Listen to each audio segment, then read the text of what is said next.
Is there a moment then where you get that break where then you can start doing an hour special for Comedy Central? Well, I had, up to 2005, I was working at the Four Seasons, and then we went on this Vince Vaughn Wild West. Oh, so you got Vaughn. You were still a waiter when you got Vince Vaughn thing. I had to ask my boss Holy for fuck. a month off. Holy shit. To do the gig because I didn't know. First of all, I wasn't getting paid a lot of money for the Vince Vaughn thing. The Vince Vaughn thing was more of like a exposure and whatnot. Really? So I had to go to my boss and say, listen, Vince Vaughn wants to go on the road for 30 days.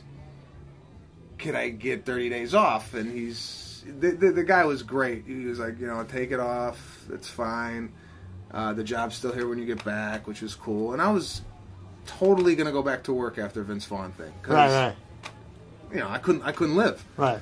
But one thing led to another. After the Vince Vaughn thing, you get the gig here, you get a gig there. Right. They're coming off the heat of the tour, so you get a few gigs, and then I kept the job for 6 months. They kept it for me for 6 months because I still thought I was going to go back to work. Right. It's like I didn't want to leave the job. I've never been the guy to hop from job to job to job. All my life, I've been very loyal to my employer, and if I like somewhere I'm working, I don't want to leave it.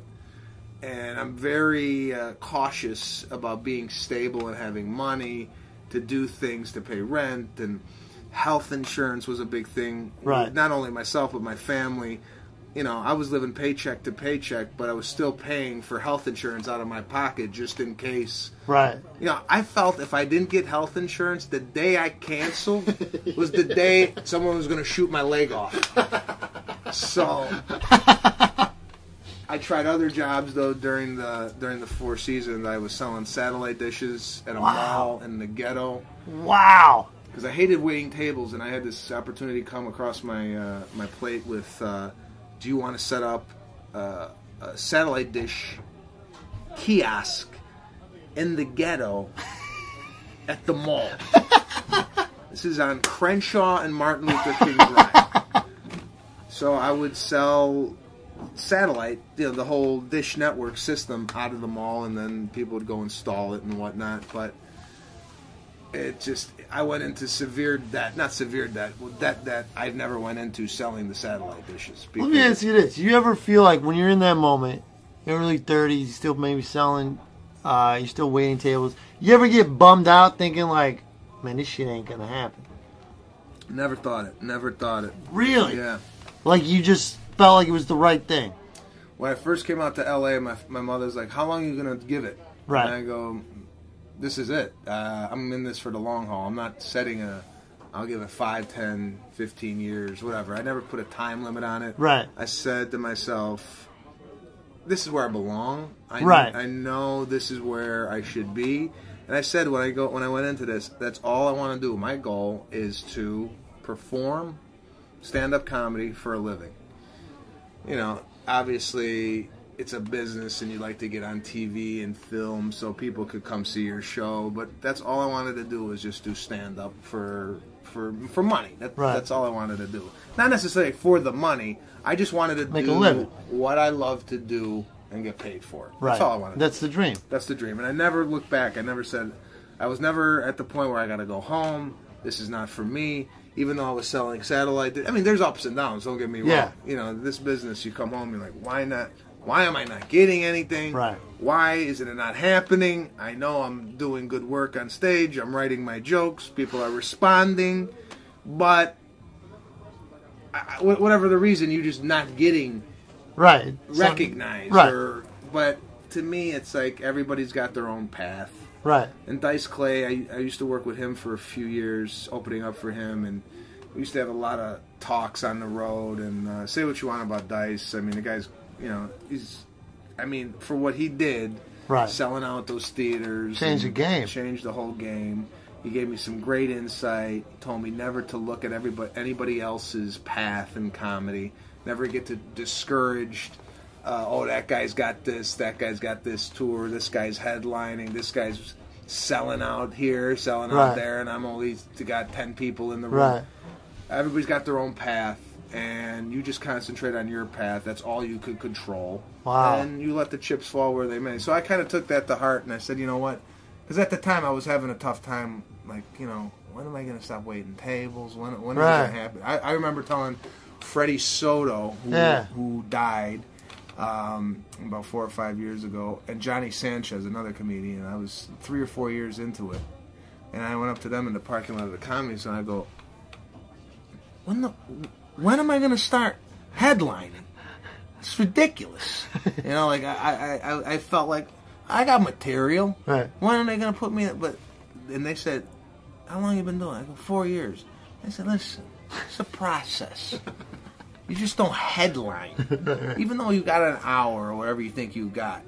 It's a business. People going to come in because they got to know you. Right. They're not going to just come to the comedy club to laugh. Those days are done. Right. People are now coming to the comedy club because A, they know the comedian, or B, they got free tickets. Right. That's true. So I took that advice and I said, all right, you know what? They're right. You know, here's the guys that were 8, 9 years in at the time. Right. And I'm like, you know what? I got to put my time in. This is not something that happens overnight, and I kind of stuck to that. That's inspiring, man. So like that really, I could use it. That's good advice, man. Well, yeah, no, it's like as a young comedian, you're coming up, you're wondering what's going on, when am I going to get it? Oh yeah, always. And then you're right, you can't compare to other people because it's so easy to do that. But you're right, everyone's got their own path. Yeah, wow. It's hard to do that though. It's hard to stick on your own path and not see anybody's successes and go, wow, I'd sure like to be selling out a theater or whatever. Right. But I think whatever point in your career you're at, you always want the next step. You know, when you're an MC, you want to feature. When you feature, you want to headline. When you're a headline, you want to do a club. You want to do a club, you want to do theater. Then you want to do a TV show. You know, it's like it just keeps going. So you're never really satisfied. Right, but I guess you got to appreciate it too. Yeah. You can't just not be happy. Because there's some guys who are miserable fucks. Mm-hmm. And that's such a turnoff. It's such a turnoff. Yeah, I don't know. I don't know with comedy. I don't know. They say the comedians are dark, they're miserable people. I don't know who started that rumor. Right. Is that really true? I don't know. There's some guys, yeah. Yeah, but isn't that in every profession? People are fucked up? Yeah, I don't know. That's a good point. It's like today, like I did the acting thing, and I'm like tired, but I'm like, I ain't gonna bitch about it. Like I was telling you, like you have that joke, like you could be doing grout work. Yeah, I mean, it's not like we're really, I mean, we're working, but I mean... Yeah, come on. Yeah. Our fathers would look at you, come on. Yeah. What are you working? It's not considered work to them. Alright, so, wow, man. So now things are going good. You do any acting down there? Not really. I haven't hit the acting stride yet for whatever the reason. I blame it on being out of town and being on the road. However, I just haven't hit it in the audition room. Like, so something you want to do, or yeah? Yeah, I'd love to get on TV as in my own show or as a character next door or whatever it might be. It's just got to be the right fit for me and what I'm doing, and I'm very specific in kind of how I view the world, and I want to translate the stand-up and the point of view to TV, and I'm just trying to find a vehicle to do that. And again, I'm not. If it don't happen, it don't happen. But I'd like to. That's the next step for me. Okay, you on the road a lot now? I am. Not as much as last year. I wanted to stay in town a little bit to develop a show idea with a writer and kind of hash it out. But you know, I gotta still be on the road. I gotta still be coming up with material, and I don't know. I feel like if I don't do stand up, I don't feel right. You know, I just don't feel right. I just, I feel like you know, maybe 2-3 days off even. You get back up on stage. It's the flow ain't there. Just like anything else, get a little rusty. You know? It's a little rusty. Not like it's you don't remember your jokes. Right. It's just like taking a week off of working out and then you go and run again. You feel a little winded. Yeah. Do you? Now let me ask you this: like writing, how do you write on stage, or how do you come up with like a bit? The bits are, you know, for example, I just found out I'm gluten. Yeah, I want to talk about that. I can't believe that. But go on. What's your point? Well, like the bits kind of come out of what's happening in my life. I don't really sit down and go, you know, it'd be funny to write about flyers and how people, you know, it's like, it's got to be happening. As you look at a flyer.